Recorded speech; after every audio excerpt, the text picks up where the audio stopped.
Good morning, good evening, good afternoon.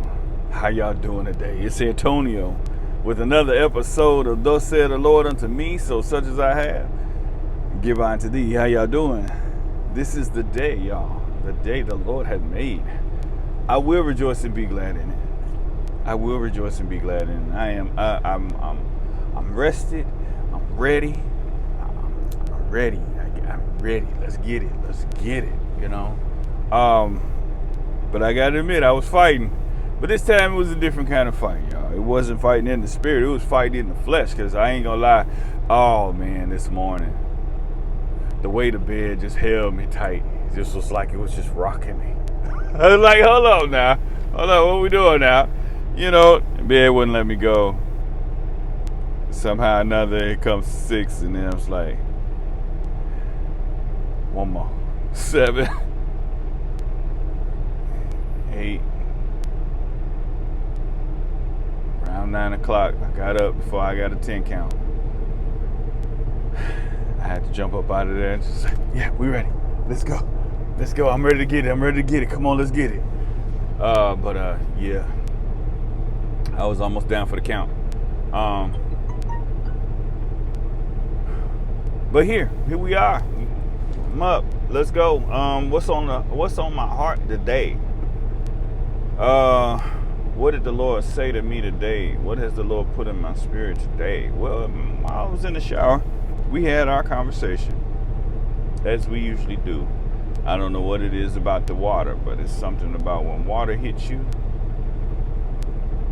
and you're covered in it, in a posture of humility, in an open heart. For me, I don't know. That's just me. That's just been our place, since I was a little boy. That's always been our place. Yeah. We have it's almost like our time, our intimate time. My ex-wife used to, when she came into the bathroom and she knew that the lights was off, she heard the shower, she just closed the door. It's that type of posture. Kind of like going behind the veil. In the thought process, you're in a place of holiness while your flesh is there. If you get your flesh quiet enough to just sit in His presence. But anyway, I don't think this way every day when I take a shower, y'all. It's just a routine type of deal where, this is our conversation. I don't want to sound like I'm so deep or somebody that's like far-fetched from reality, and that's why I tried to make this less so preachy, because I didn't want y'all to feel like, I was, oh, you just think you all that, but it's not like that, I'm a man first, I'm just a man that loved Jesus and has loved Jesus for a long period of time, and that's it. That's why I say this is vessel work. This ain't, I'm not the bishop, pastor, preacher, prophet, evangelist, nothing. I'm just the vessel. Just call me the bro,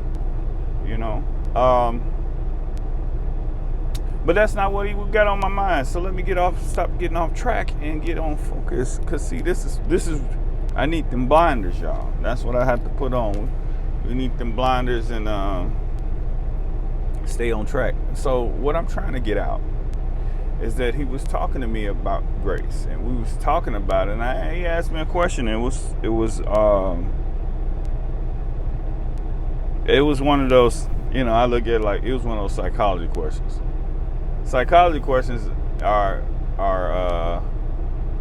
what's the word? They are what's that word?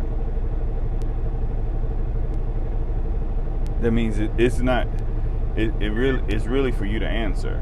I can't think of what it's called. That expression is. It's you know what I'm trying to say.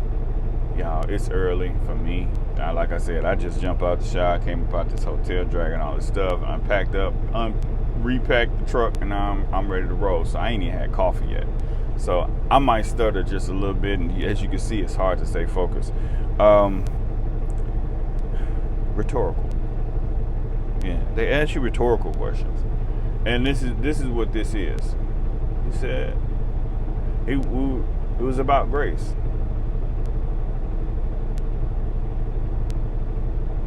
And we started talking about grace, and I'm like, it was like, how do you see it?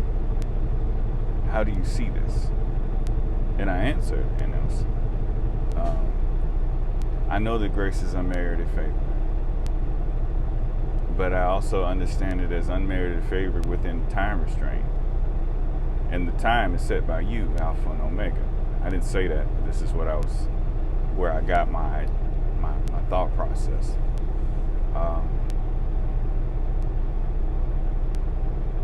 But it was a question about resting in it. And this is where it's one of those work on me type of deals. So I guess I'll just, tell y'all why I seem so religious. I may seem religious to some. Grace and mercy, I understand the two different parts of grace and mercy. Okay? They are like, as a very famous bishop preached, they are the wonder dogs of heaven. And it wasn't meant in any negative connotation whatsoever. It means that they are loyal and faithful. I've even heard a very controversial statement about grace being the word grace in its original text denotes promiscuity. So in other words, grace is looking for whoever want it. I got you. Whoever want this, I got you. And again, not in the negative sense of the word. It was in the sense that now this is not literally my words. Okay, I'm explaining it. This is how how I understood it. So to understand that grace is always there to be received, along with mercies. His mercy is new every morning. Great is thy faithfulness. Okay. They chase you down. They love you. Even times are low. They love you to wholeness. They love you. They chase you. They're always there. Grace and mercy are always there until you take your last breath, and then they're not. Okay. So that's where you get into the time. There's a time. But here's my thought. So how I got into this. It was that I know His grace is sufficient. I know it's enough.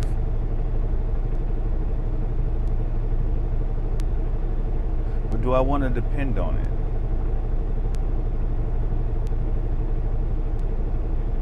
What do I mean by that? Not to say that it's not there to catch me when I fall. I know it's there. This is what I mean by it. And maybe I didn't say it the right way. I don't want to say it too controversial. I'm trying to say things in the right perspective, because of course I want the right understanding. In all that ways, get an understanding. In all that getting, get an understanding. Okay, so in this, I want you guys. I'm breaking bread. I want y'all to understand where I'm going. Grace to me is like, it's your father's charge card as he sends you to college. If you have any need of anything, you got it. The money's there. But it don't mean that you don't need to work. It don't mean that you don't need to support yourself. This is the emergency backup fund to make sure that you don't fall, that you don't fail, that there are no issues with your books, paying for your next semester in the event that you can't, to catch you. That's how I see it. So, in the back of my mind is the questions of crucifying him afresh. It's the not the question, but the thoughts of. It's the thoughts of denying the power thereof, being frivolous, which Paul talked about. He did get into that. This is off the top of the head, y'all. So I didn't. This is not a, which, like I said, I'm a little slow, and there's a lot of supporting scriptures to talk about. Will I? I can't even word it right because this is just that. Help me, Lord.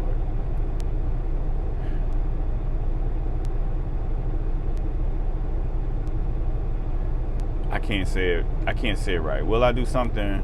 God forbid. Don't make me do it because I can't. I don't.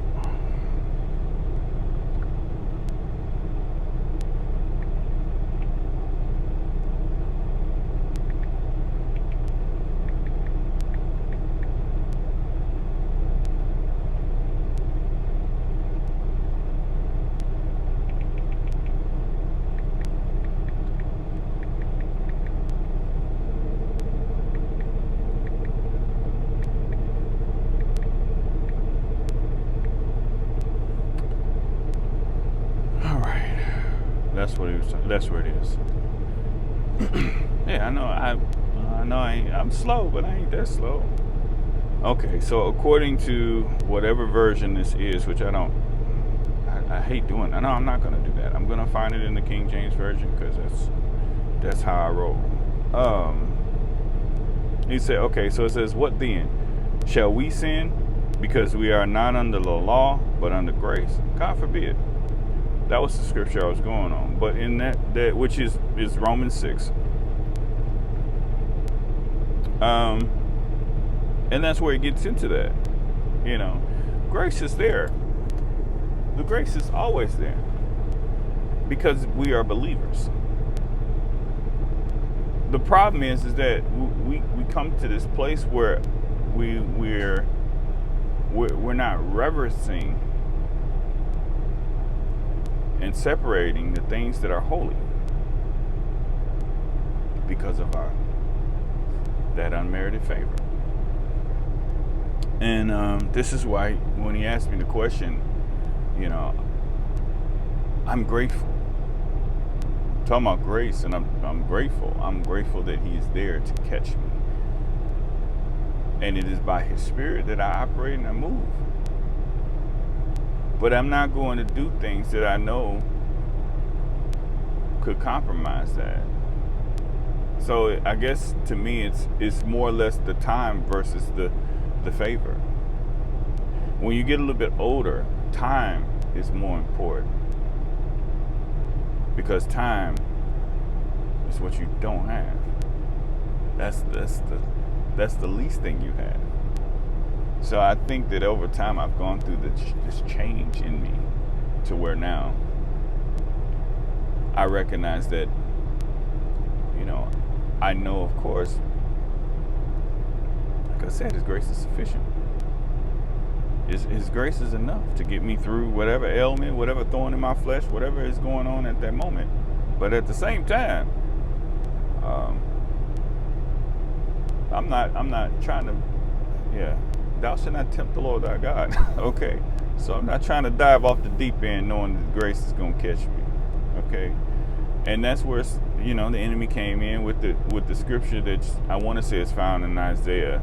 It's found in one of the old prophets, where it says, he will give his angels charge over thee. I want to say it's, hold on, isn't that in Psalms? I want to say that's in the book of Psalms. He will give his angels charge over thee to bear thee up, lest thou dash thy foot against a stone. That's still grace. Before grace showed up, which Jesus was grace. I don't know. For those that caught it, that caught that part, that he was speaking about something that has not yet happened.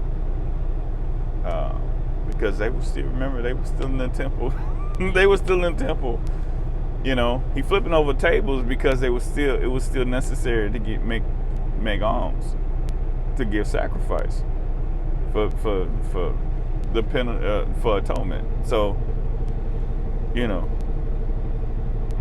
Satan was literally talking about grace by saying that, and Jesus said back, "Thou shalt not tempt the Lord thy God." So even then, I'm not too far off. You know, even then, the idea is that even though grace is there, doesn't mean that we should be lawless. So that's that. That's that. There's something that needs to be put in the back of our minds as we go through our day, as we go through these choices that we're giving, these opportunities that are presented before us.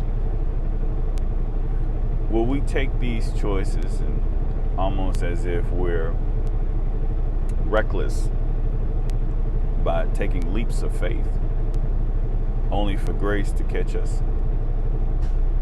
Or are we using wisdom and saying that because I can do a thing doesn't mean I should? No, that's that. But that's what he gave me this morning. You know, I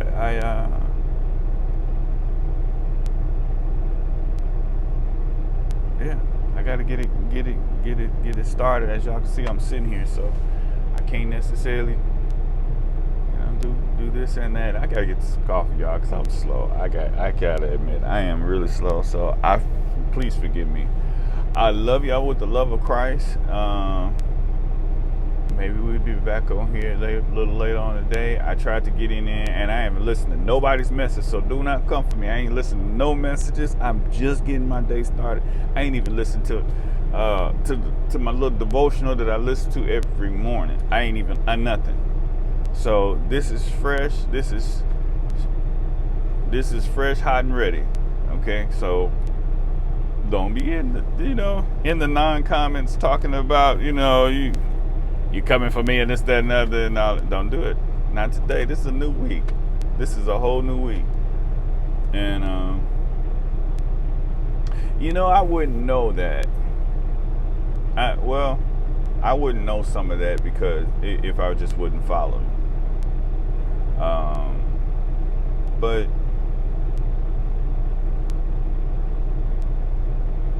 yeah, this is where you get into that emotional part of it, because you care about people, and you even care about the ones that don't think less of you. Doesn't mean you don't care. See, y'all, let me explain. I have children, okay? I got children, and I have a daughter that's really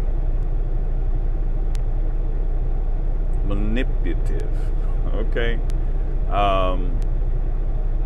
Emotionally. So I have to know that she's trying to play me to the left, but then after she tries to play me to the left, and I don't allow her to, I still have to keep track. I still have to make sure she's okay. In spite of the fact she may not talk to me, don't want to talk to me, mad at me, whatever the case may be, Son, have you talked to your sister? Yeah, I talked to her the other day. How's she doing? She doing okay. All right.